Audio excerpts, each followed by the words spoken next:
नमस्कार, स्वदेश न्यूज देख रहे हैं आप। मैं हूं आपके साथ राखी और बात करेंगे किससे नफा किसे नुकसान। प्रधानमंत्री नरेंद्र मोदी ने यूपी चुनाव से पहले बड़ा मास्टर स्ट्रोक खेला है। जिस 3 नए कृषि कानून को लेकर 12 महीने से किसान पूरे देश में आंदोलित थे, उसे वापस ले लिया है। आंदोलन का सबसे बड़ा केंद्र गाजीपुर बॉर्डर रहा, जहां मुजफ्फरनगर के रहने वाले राकेश टिकैत अपना टेंट लगाकर बैठे थे। आंदोलन का असर पश्चिमी यूपी से निकलकर सेंट्रल यूपी तक पहुंच रहा था। विपक्ष भी सरकार को घेर रही थी। जहां जहां किसान महापंचायत कर रहे थे, नेता भी पहुंच रहे थे। भाजपा के खिलाफ इस कदर गुस्सा बढ़ रहा था कि नेताओं को गांव में घुसने तक नहीं दिया जा रहा था। यह विधानसभा चुनाव में पार्टी के लिए बहुत महंगा पड़ने वाला था, लेकिन प्रधानमंत्री ने एक ही दांव में विपक्ष को चित कर दिया। तीनों कृषि कानूनों की वापसी का उत्तर प्रदेश की सियासत में क्या असर होगा, इसी पर हम चर्चा भी करेंगे। उससे पहले कुछ प्रतिक्रिया हैं, आइए सुनते हैं। मैं किसानों को बधाई देता हूं। जिन किसान संगठनों ने लगातार इस लड़ाई को लड़ा और समाजवादी पार्टी के समर्थन में जिस तरीके से किसान नौजवान आए, कार्यकर्ताओं पे मुकदमे लगे, मैं उन सबको बधाई देता हूं। वो आज माफी मांग रहे हैं जब 600-700 किसान शहीद हो चुके हैं। क्यों मांग रहे हैं? क्या ये देश समझ नहीं रहा है कि चुनाव आ रहे हैं? उनको लग रहा होगा परिस्थितियां ठीक नहीं है। विधानसभा के चुनाव जो है, उनका सर्वे आया है, उसमें उनको दिख रहा है कि परिस्थितियां ठीक नहीं है। तो अब चुनाव से पहले वो माफी मांगने आ गए हैं। आज चुनाव के डर से, चुनाव में हार के डर से आपने तीनों काला कानून वापस लिया है। नरेंद्र मोदी जी, ये देश का अन्नदाता भी समझ रहा है, देश का किसान भी समझ रहा है। सड़क से संसद तक आम आदमी पार्टी किसान भाइयों के साथ थी, है और रहेगी। जब ये काला कानून संसद में आया था, उस वक्त मुझे मार्शल से घसीट कर संसद से बाहर किया गया था, मुझे निलंबित भी किया गया था। हमारे साथी सांसद आम आदमी पार्टी के जो थे, उनको भी निलंबित किया गया था। विपक्ष के सांसदों को अपमानित किया गया था, लेकिन हमारी एक ही आवाज थी, ये काला कानून वापस लो। ये काला कानून इस देश में लागू नहीं होना चाहिए। कि आखिरकार देखिए, ये एक बड़ा फैसला हम इसको कह सकते हैं कि जो तीनों कृषि कानून थे उनको वापस लिया गया। लेकिन यूपी चुनाव से पहले ये जो तमाम चीजें हुई हैं, ये कहीं ना कहीं एक तरह से साफ दर्शा रही हैं कि ये फैसला क्यों लिया गया। पहले पॉइंट तो ये कि बहुत क्लियर है कि ये फैसला वापस ले लिया तो कहीं ना कहीं किसानों को बहुत राहत है, किसानों को बहुत सारी शुभकामनाएं हैं। शुभकामनाएं अखिलेश यादव ने भी उनको कहीं ना कहीं किसानों को दी है। प्रियंका गांधी और आम आदमी पार्टी के जो राज्यसभा सांसद थे, उन्होंने एक बात बहुत स्पष्ट करी है कि ये सब कुछ सिर्फ और सिर्फ चुनाव के चलते किया गया। यदि चुनाव नहीं होते तो ये किसान ऐसे ही बैठे रहते, कुछ भी इस कृषि कानून बिल को लेकर नहीं होता। लेकिन आज जो तमाम चीजें की गई हैं, सिर्फ और सिर्फ चुनाव के मद्देनजर की गई हैं। यानी कहीं ना कहीं आपको वोट चाहिए, इस मुद्दे को बनाना था आपको, तो आपने उसका पूरा प्रयास किया। बहरहाल इसका असर कितना पड़ेगा, क्योंकि देखिए ये एक दिन का आंदोलन नहीं था, साल भर हो गए हैं। और साल भर में आप देखिए कि हमने क्या क्या नहीं देखा। हंगामा देखा, प्रदर्शन देखा, लोगों को पिटते देखा, कई किसानों की जान भी गई है। तो निश्चित तौर पर सिर्फ इसको वापस ले लेने से क्या वो जो एक साल में हुआ उसे भुलाया जा सकेगा? जनता ने क्या सोचा है? ये जो वोट बैंक है, और कहा जा रहा था कि जाट जो वर्ग हैं उनमें जो बहुत ज्यादा नाराजगी थी, कहीं ना कहीं थोड़ा सा वो बैलेंस होंगे। क्या हो पाएंगे, कितना असर होगा इसका सियासत में, यूपी के चुनाव में? हम विस्तार से चर्चा करेंगे। हमारे साथ कई मेहमान जुड़े हैं। सबसे पहले आपका परिचय करा दें। भारतीय जनता पार्टी का पक्ष रखने के लिए आकाश रॉय हमारे साथ जुड़े हैं। आकाश जी, बहुत स्वागत चर्चा में जुड़ने के लिए। कांग्रेस का पक्ष रखने के लिए एस इकबाल अहमद जी हमारे साथ जुड़े हैं, आपका भी बहुत स्वागत। और पूर्व कैबिनेट मंत्री सपा के डॉक्टर आर्य उस्मानी हमारे साथ जुड़े हैं। आर्य उस्मानी जी, आपका भी बहुत स्वागत है। चर्चा की शुरुआत में सबसे पहले आकाश जी आपसे करना चाहती हूं, क्योंकि निश्चित तौर पर भारतीय जनता पार्टी की सरकार और तीनों कृषि कानून को वापस ले लेना, इतना वक्त क्यों लग गया इस निर्णय में? साल भर हो गया, बहुत सारी ऐसी चीजें देखी जो नहीं देखना चाहते थे, लेकिन अब इसको वापस लिया। विपक्ष का साफ तौर पर कहना है चुनाव है, सिर्फ इसलिए आपने ये किया। देखिए, सबसे पहले तो मैं ये बात कहूंगा कि जब प्रधानमंत्री जी ने सुबह ये घोषणा की तो उन्होंने एक बात उसके साथ की कि हम जो बातें बताना चाहते थे, जो बातें अपनी कहना चाहते थे, और वो हम शायद अच्छे तरीके से समझा नहीं पाए। ये जो कृषि कानून, जो तीनों कानून थे, वो कहीं ना कहीं किसानों के हित के लिए ही बनाए गए थे। और ये बात हम उन तक पहुंचाना चाहते थे, लेकिन विपक्ष का जो प्रोपागेंडा था, चाहे वो उत्तर प्रदेश में समाजवादी पार्टी की बात कर लीजिए, बहुजन समाज पार्टी की बात कर लीजिए, या पूरे देश की स्थिति देखें तो कांग्रेस पार्टी या अन्य विपक्ष की जो भी पार्टियां थी, उन्होंने एक भ्रम की स्थिति ऐसा पैदा कर दी कि हमारा किसान जो इस देश की अर्थव्यवस्था की रीढ़ कहे जाते हैं, जो मतलब जिनके लिए जब हमारी सरकार 2014 में आई तो प्रधानमंत्री जी ने सेंट्रल हॉल में ये बात बोली कि हमारी सरकार गरीबों को समर्पित सरकार है, किसानों को समर्पित सरकार है। तो जब हमें ये लगा कि ये किसान बेचारे जो है ये इतने महीनों से बैठे हुए हैं और ये हमारी बातों को मानने के लिए तैयार नहीं है, तो एक बड़ा दिल दिखाते हुए प्रधानमंत्री जी ने यह फैसला लिया कि अगर आप नहीं पीछे हट रहे तो हम ही पीछे हटते हैं, क्योंकि किसानों के साथ ये सरकार तब भी खड़ी थी, आज भी खड़ी और भविष्य में भी खड़ी रहेगी। देश में पहली बार ऐसा हुआ है आजादी के बाद कि किसान सम्मान निधि देकर किसानों का सम्मान बढ़ाने का काम भारतीय जनता पार्टी की सरकार ने किया। आप उत्तर प्रदेश में देखिए, पिछले 15 सालों में जो सरकारें थी उन्होंने बिजली की क्या स्थिति कर दी थी कि किसानों को सिंचाई के लिए बिजली नहीं मिलती थी समय से, उनको अन्य जो भी किसानी से संबंधित काम होते हैं, चाहे वो गेहूं की बात हो या धान की बात हो या अन्य फसलों की बात हो, जहां जहां बिजली की जरूरत पड़ती थी उनको सुचारू रूप से बिजली नहीं मिल पाती थी, उर्वरक की समस्या होती थी। हमने इन सब मामले में हमने काम किया और आज उत्तर प्रदेश के किसी भी गांव में आप चले जाइए, मैं चुनौती के साथ कहता हूं इस चैनल पर बैठ के किसी भी गांव में उत्तर प्रदेश के चले जाइए, आप किसी भी व्यक्ति से पूछ लीजिए कि 18 से 20 घंटे बिजली देने का काम भारतीय जनता पार्टी की सरकार कर रही है।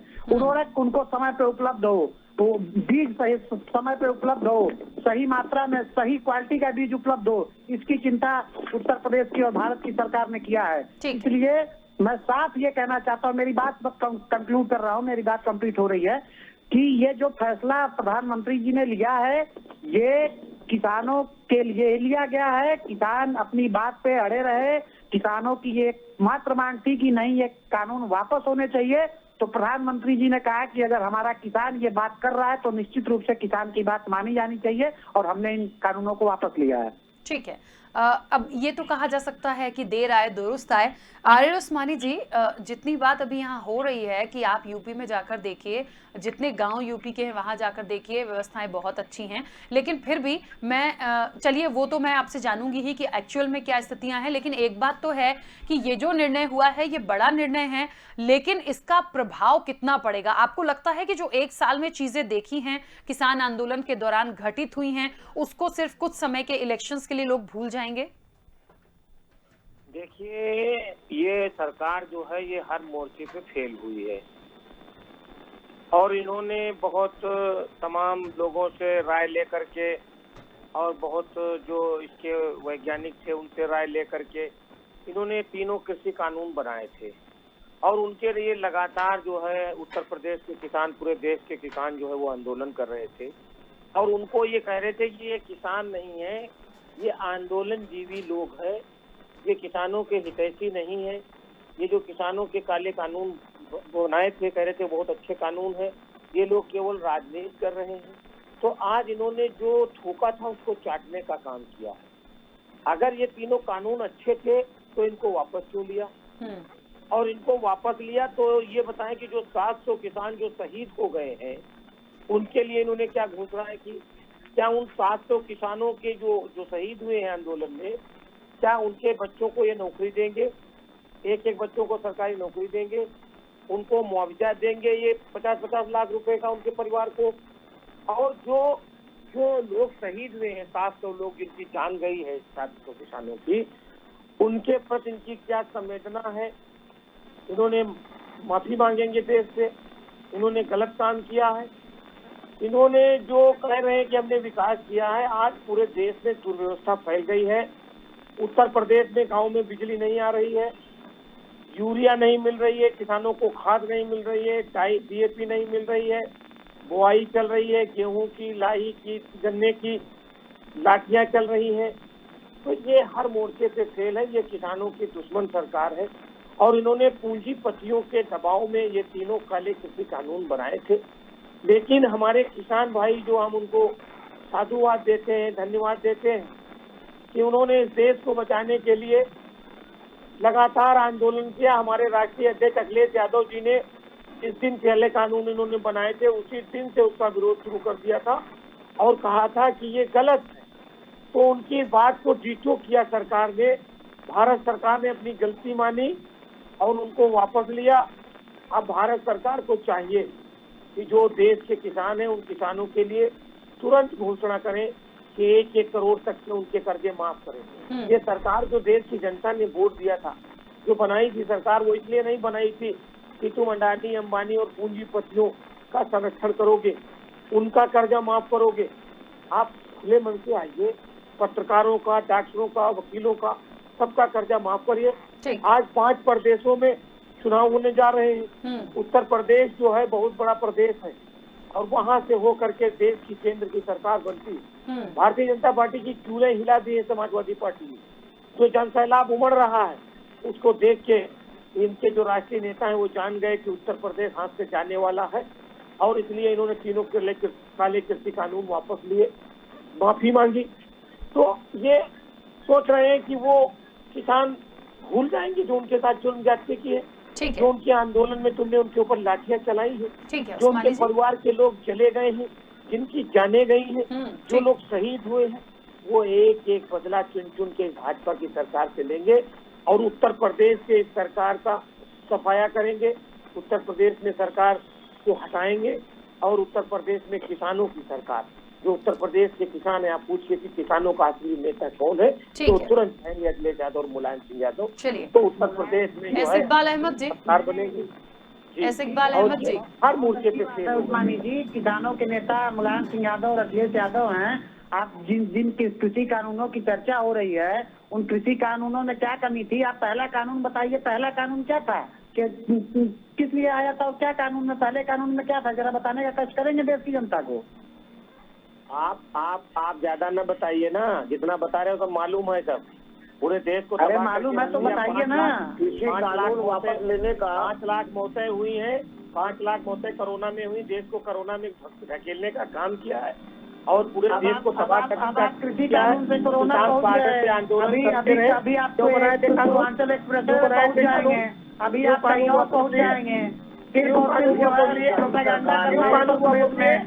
आप तो कह रहे थे, आपसे कृषि मंत्री कह रहे थे, आपसे मंत्री कह रही थी हमारी बात कृषि कानून। बिल्कुल आ रही हूँ मैं, इकबाल अहमद जी आ रही हूँ। ये होना ही था, देखिए ये होना ही था, अभी नहीं हो रहा, बाद में होना था, क्योंकि निश्चित तौर पर ये मामला एक बहुत बड़ा हुआ है। चलिए उस्मानी जी और आकाश जी प्लीज 2 मिनट रुकिए, एक और मेहमान हमारे साथ जुड़े हैं काफी देर से, उनका पक्ष आने दीजिए।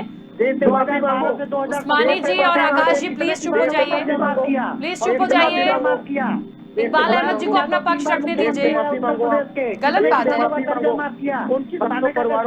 आकाश जी और आर्य उस्मानी जी प्लीज चुप हो जाइए। आप एक जिम्मेदार चैनल पर बैठे हुए हैं, जिम्मेदार पार्टी के प्रवक्ता है आप सब। देखिए और भी मेहमान हैं, प्लीज उनका पक्ष आने दीजिए, फिर अपनी बात पूरी कीजिएगा। मैंने भरपूर समय दिया है, मैं हमेशा भरपूर समय देती हूँ बोलने के लिए, प्लीज उनका पक्ष आने दीजिए, प्लीज चुप हो जाइए आप दोनों।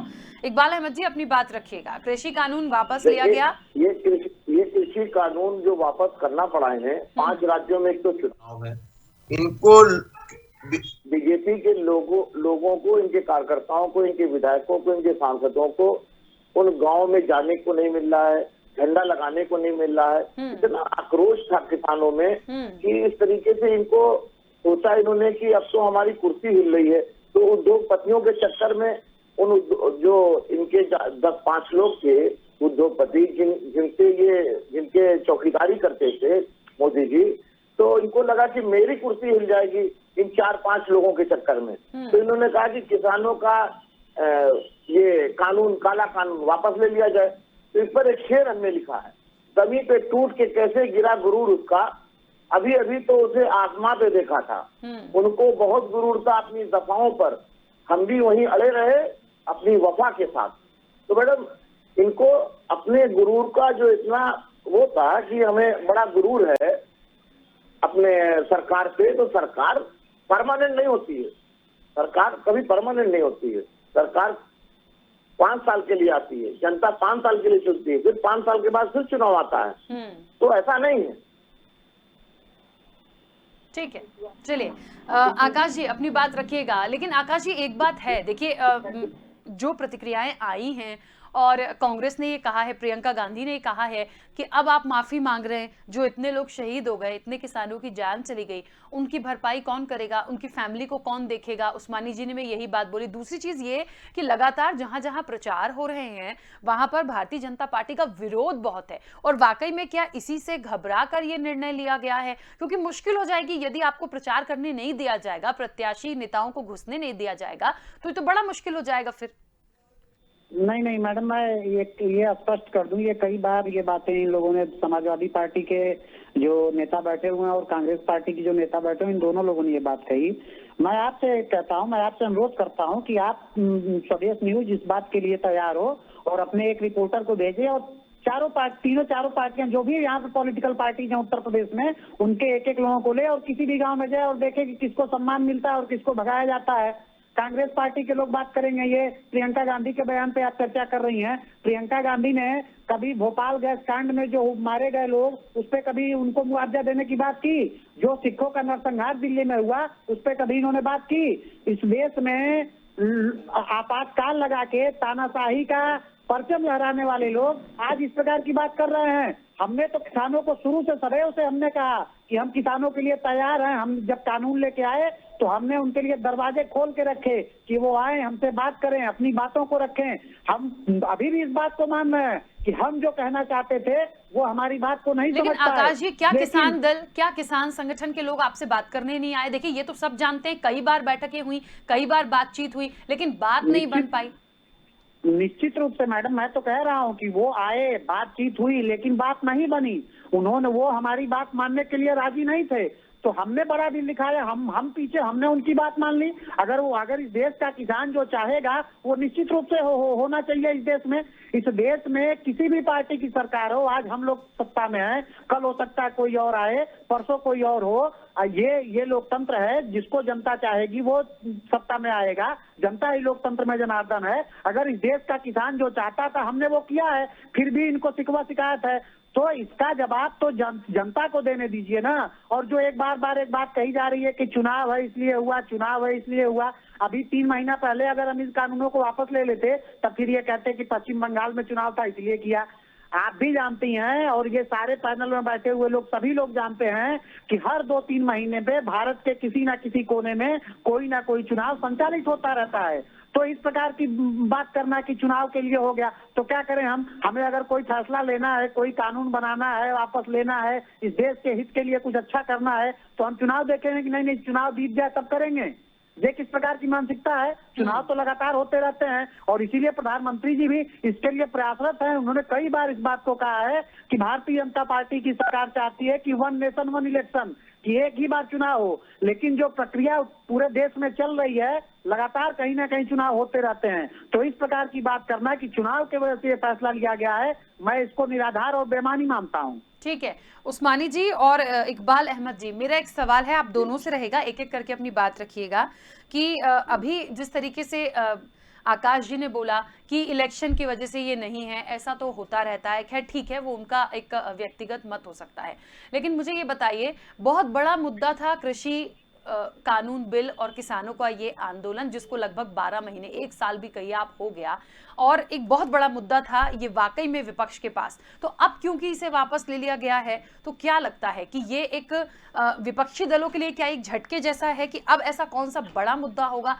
जिसको लेकर भारतीय जनता पार्टी की सरकार को घेरा जाएगा? उस्मानी जी पहले आप बोलिएगा। विपक्षी दलों को कोई झटका नहीं है। विपक्षी दल किसानों के साथ थे, किसानों के साथ हैं, किसानों के साथ समाजवादी पार्टी खड़ी रहेगी। समाजवादी पार्टी किसानों को और आम जनता को फिर आगाह कर रही है। अभी मैं बीजेपी के जो सज्जन हैं जो अपनी बात रख रहे थे, वो कह रहे थे कि हमारे तीनों कानून अच्छे थे और उसको किसान समझ नहीं पाए, हमसे बात नहीं की। इसका मतलब ये है कि इनके दिल में भी कालापन घुसा हुआ है और ये 5 प्रदेशों में चुनाव है, इसलिए इस बिल को वापस लिया है। और ये चुनाव होने के बाद ये फिर काले कानून ला सकते हैं, इसलिए देश की जनता को होशियार रहना होगा, इनको सत्ता से बेदखल करना होगा। क्योंकि जब इनको ये लगा कि हम सत्ता से बेदखल हो रहे हैं तो इन्होंने जो महंगाई बढ़ाई थी, तो डीजल पे 50 रुपए रेट बढ़ाया था तो 10 रुपए कम कर दिया, पेट्रोल पे 40 रुपए रेट बढ़ाया था तो 5 रुपए कम कर दिया। यानी अब जनता जान गई है कि जब हम इनको सबक सिखाएंगे तो ये हमको राहत देंगे। यानी सबक जब सिखाया इनको तो डीजल का रेट कम किया, पेट्रोल का रेट कम किया और अब तीनों काले कृषि कानून वापस लिए। तो अब जनता जान गई है कि इनको सबक सिखाना ही जरूरी है, क्योंकि अभी जो बीजेपी के लोग हैं ये पूंजीपतियों के रखवाले हैं। अभी इन्होंने अडानी का हजारों करोड़ रुपया कर्जा इन्होंने माफ किया है। अडानी और अंबानी के लिए इनकी सरकार नहीं बनाई गई। और अभी मैं बीजेपी के स्पोकमैन को सुन रहा था और वो ये कह रहे थे कि तीनों कानून कृषि अच्छे थे, उनको किसान समझ नहीं पाए। इसका मतलब इनके मन में खोट है और ये उत्तर प्रदेश के और 5 प्रदेशों के चुनाव होने के बाद फिर नए सिरे से नए कानून लेकर के आएंगे और इस देश की जनता का शोषण करेंगे। इसलिए आपके चैनल के माध्यम से मैं पूछना चाहता हूं कि ये जो इन्होंने वादा किया था कि देश में हम बेरोजगारी दूर करेंगे, भुखमरी दूर करेंगे, देश में जो कर्जा है उसको माफ करेंगे, इन्होंने कहा था साल में 2 करोड़ लोगों को हम सरकारी नौकरी देंगे। अपना संकल्प पत्र उठाकर देखें, उसको ये कब लागू करेंगे। इन्होंने पूरे देश को बेचने का काम किया। इन्होंने तेल बेच दिया, गेल बेच दिया, BSNL बेच दिया, हवाई अड्डा बेच दिया, रेलवे बेच दिया। ये जो चीज देख रहे हैं तो बेचने का काम कर रहे हैं। बैंकों का निजीकरण कर दिया इन्होंने। पूरे देश की जनता इनके इकबाल अहमद जी अपनी बात रखिए। सवाल मेरा आपसे भी वही है, इनको सत्ता से बेदखल करके ही जनता आप दम ले। ठीक है उस्मानी जी, मेरा ठीक संदेश है। है इनको। राखी जी, जी जी बोलिए। बहुत गुरूर था साहब को अपनी ऊंचाई पर, बहुत गुरूर था साहब को अपनी ऊंचाई पर, किसान बादल की तरह गरजा तो घमंड टूट गया। तो मोदी जी अब समझ जाओ, अब पैक करके अपना गुजरात वापस चले जाओ दोनों लोग, चाहे अमित शाह हो चाहे मोदी जी हो। अब इनको पैक होना पड़ेगा, क्योंकि किसानों के साथ जो जुल्म हुआ, हजारों किसान मारे गए, जिनकी हमारी बहनें बेवा हुई हैं, जिनके बच्चे यतीम हुए हैं। तो अब ये नहीं चलेगा। अब इनका जो वापसी इनकी शुरू हो गई है। 5 राज्यों में एक भी राज्य इनको सरकार नहीं बनने देगी, क्योंकि जनता त्रस्त हो गई है, महंगाई से परेशान हो चुकी है। जिस तरीके से पेट्रोल का दाम इतना आसमान छू रहा है, डीजल का दाम इतना आसमान छू रहा है, तो लोग अब भूखमरी की कगार पे आ चुके हैं। लोग भूखमरी आ चुकी है, भूखमरी की कगार पे क्या, भूखमरी आ चुकी है। लोग अब त्राही मचा रहे हैं। किस रास्ते, किस जगह पे लेके जाना चाहते हैं मोदी जी? आप आते हो 8 बजे रात में, टीवी पे जो चाहते हो बोल देते हो और बोल के चल देते हो, जनता परेशान होती है। ये अब नहीं चलेगा। जनता समझ चुकी है।